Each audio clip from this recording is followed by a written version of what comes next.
This is CA Karishma Bansal from my future academy. आज अपन लोग स्टाफिंग वाला कंसेप्ट देखते हैं। स्टाफिंग में क्या बोला गया है, इंडस्ट्रियल रिवॉल्यूशन के बाद इंडस्ट्रीज़ ने बहुत ज़्यादा लार्ज स्केल पे प्रोडक्शन करना चालू कर दिया। उस टाइम क्या होता था ना, प्रोडक्शन करने का कोई एक पर्टिकुलर सिस्टम नहीं हुआ करता था। जैसे होता था बस उन लोगों को मैक्सिमम प्रोडक्शन चाहिए होता था। अब मैक्सिमम प्रोडक्शन के चक्कर में जो एम्प्लॉयज़ है ना, उनकी हालत धीरे धीरे ख़राब हो रही थी। At the end of 19th century dynamic management leader realise that in production ऐसा बोल रहे हैं, 19th सेंचुरी के बाद जो लीडर्स थे उनको रियलाइज़ होने लगा कि इस तरह से काम नहीं होगा। आप लोगों को आपके सेंसिटिव स्टाफ्स पे ध्यान देना पड़ेगा। सिर्फ मशीनरी आपको प्रोडक्शन करके नहीं देगी। अगर आप लोग, क्योंकि मशीनरी खुद ऑटोमेटिकली ऑपरेट नहीं होती, उसको ऑपरेट करने के लिए आपको आपके एम्प्लॉयज़ चाहिए। तो आपको उनकी जो नीड्स है, उनकी जो रिक्वायरमेंट्स है, उनके हिसाब से भी आपको काम करना पड़ेगा। इस वजह से एक साइंटिफिक सिस्टम डेवलप किया गया, जिस तरह से एम्प्लॉय को रिक्रूट किया जाएगा, सिलेक्ट किया जाएगा, अपॉइंट किया जाएगा, प्रमोशन किया जाएगा, उनका ट्रांसफ़र दिया जाएगा, उनको ट्रेनिंग दी जाएगी। इसका एक सिस्टम डेवलप किया गया ताकि ताकि अपने स्टाफ को अच्छे से मैनेज कर सके और उनको कोई भी प्रॉब्लम हो तो उसको अपन एड्रेस कर सके और उनको सॉल्व कर सके। ठीक है, ऐसा बोल रहे हैं स्टाफिंग का जो फंक्शन है वो भी दूसरे फंक्शन के जितना ही इम्पॉर्टेंट है।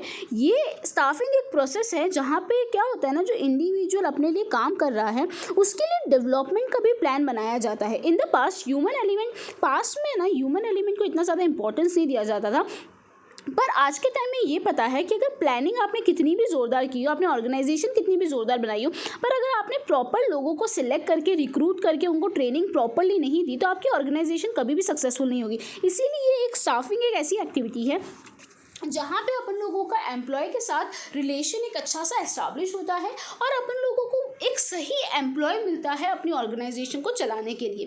ठीक है, चलो आगे देखते हैं concept. In the ordinary sense the term staffing is not merely recruitment but also include. ऐसा बोल रहे हैं, अगर अपन स्टाफिंग की बात करें तो उसके अंदर सिर्फ रिक्रूटमेंट करना, मतलब उनको सिलेक्ट करना नहीं, उनको एक्वायर करना, उनको ट्रेन करना और उनको ऑर्गेनाइजेशन में मेंटेन करके रखना, मतलब ताकि वो अपनी ऑर्गेनाइजेशन को छोड़ के ना जाए। ये सारी चीज़ें तुम्हारी स्टाफिंग के अंदर आती हैं।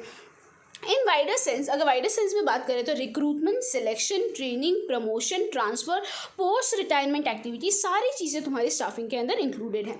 आते हैं अपन कैरेक्टरिस्टिक्स पे। कैरेक्टरिस्टिक्स में पहले अपन लोग सारी हेडिंग्स लर्न करते हैं। Important function of management, first है important function of management, second है पेरिनियल प्रोसेस, थर्ड है कंसर्न विथ ह्यूमन रिलेशन, एक बार वापस करते हैं। Important function of management, second perennial process, third concerned with human relation, fourth staffing is a dynamic process, fifth related with other managerial function, wide scope, capital expenditure। चलिए एक बार वापस learn करते हैं।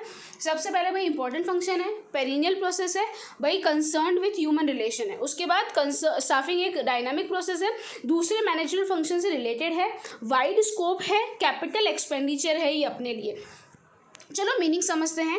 Important function of management, staffing एक बहुत important function है management का, जहाँ पे अपन लोगों को सारी मैनेजमेंट फंक्शंस अच्छे से परफॉर्म करने में वो हेल्प करवाता है। Staffing is also important function of management like planning, organising, directing, coordinating, controlling. जैसे ये फंक्शन इंपॉर्टेंट है वैसे हम लोगों के लिए स्टाफिंग में बहुत इंपॉर्टेंट है। पेरिनियल प्रोसेस मतलब एक ऑर्गेनाइजेशन स्टाफिंग के बिना एग्जिस्ट नहीं कर सकती, और जो स्टाफिंग है वो ऑर्गेनाइजेशन के बिना एग्जिस्ट नहीं कर सकते। मतलब ये दोनों इन हैंड जाते हैं, अगर ये होगा तो ही ये होगा, ये होगा तो ही ये होगा, ये दोनों इंडिविजुअली एग्जिस्ट नहीं करते हैं।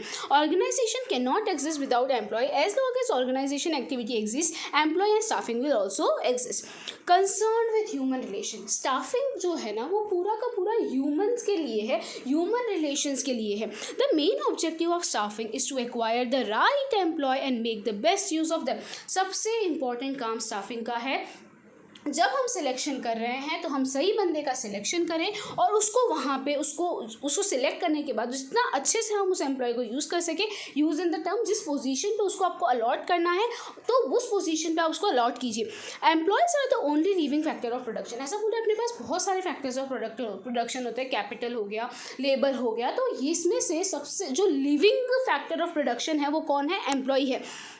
उनके अंदर कुछ फीलिंग्स होती है, कुछ सेल्फ रिस्पेक्ट होता है।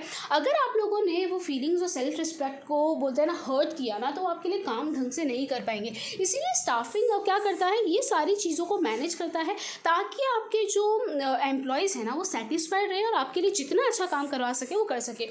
Staffing is a dynamic process. Staffing एक डायनामिक प्रोसेस है।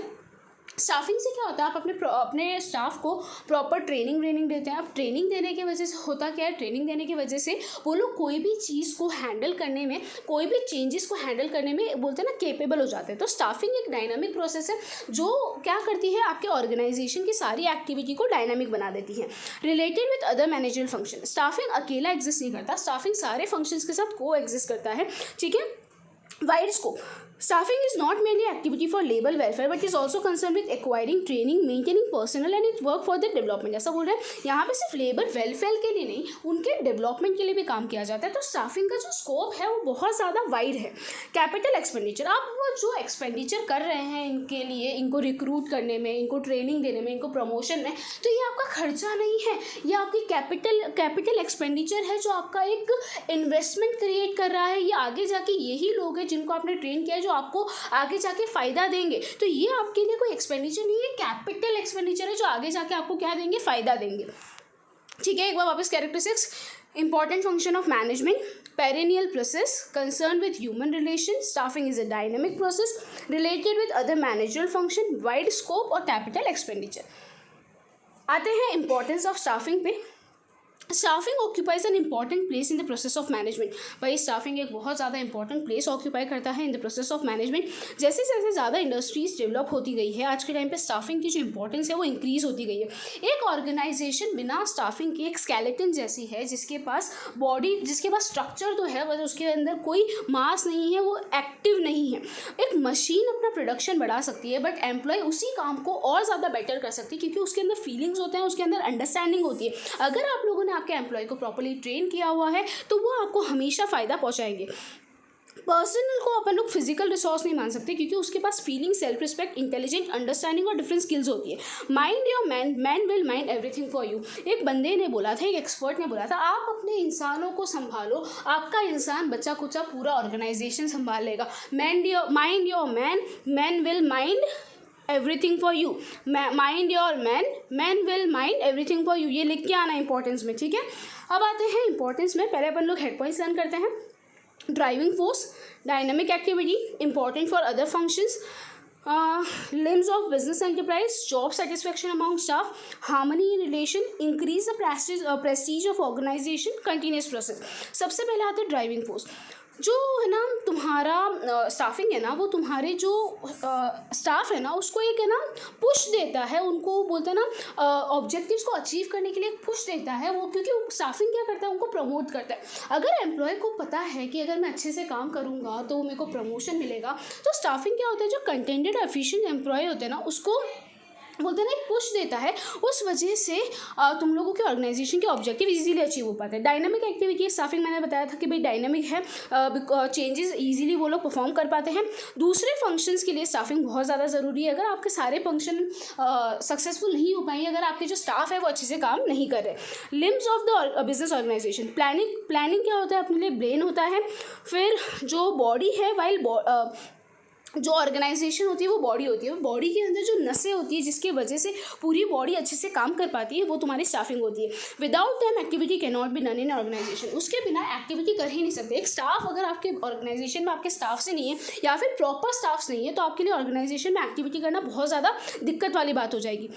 जॉब सेटिस्फैक्शन अमाउंट स्टाफ, यहाँ पे क्या बोल रहे हैं कि स्टाफिंग की वजह से होता क्या है, जो एम्प्लॉयज़ की कंप्लेन और होती है वो है ना कंपनी वाले फटाफट एड्रेस करते हैं, उसको सॉल्व करते हैं। उस वजह से जो एम्प्लॉय है उनको भी अपनेपन की फीलिंग आती है, तो उस वजह से क्या होता है, उनको जॉब सेटिस्फैक्शन मिलता है स्टाफिंग की वजह से। स्टाफिंग की वजह से इंटरनली ऑर्गेनाइजेशन के अंदर हार्मनी बनी रहती है और एम्प्लॉयर और एम्प्लॉय का रिलेशन भी हमेशा अच्छा रहता है। Increase in prestige of organisation, अगर एक बोलते हैं ना एम्प्लॉय सेटिस्फाइड है तो बाहर जाके वो अपने ऑर्गेनाइजेशन की तारीफ़ करेगा। अगर बाहर जाके वो ऑर्गेनाइजेशन की तारीफ़ करेगा तो बोलते हैं ना एक ऑर्गेनाइजेशन की प्रेस्टीज बढ़ेगी। तो बोलते हैं ना स्टाफिंग अगर अच्छी है तो तुम्हारा एम्प्लॉय सेटिस्फाइड रहेगा, तुम्हारा एम्प्लॉय सेटिस्फाइड रहेगा तो बाहर तारीफ़ करेगा, बाहर तारीफ़ होगी तो तुम्हारी प्रेस्टीज इंक्रीज़ होगी। इसलिए जो स्टाफिंग है वो तुम्हारी प्रेस्टीज इंक्रीज़ करने में काम करता है।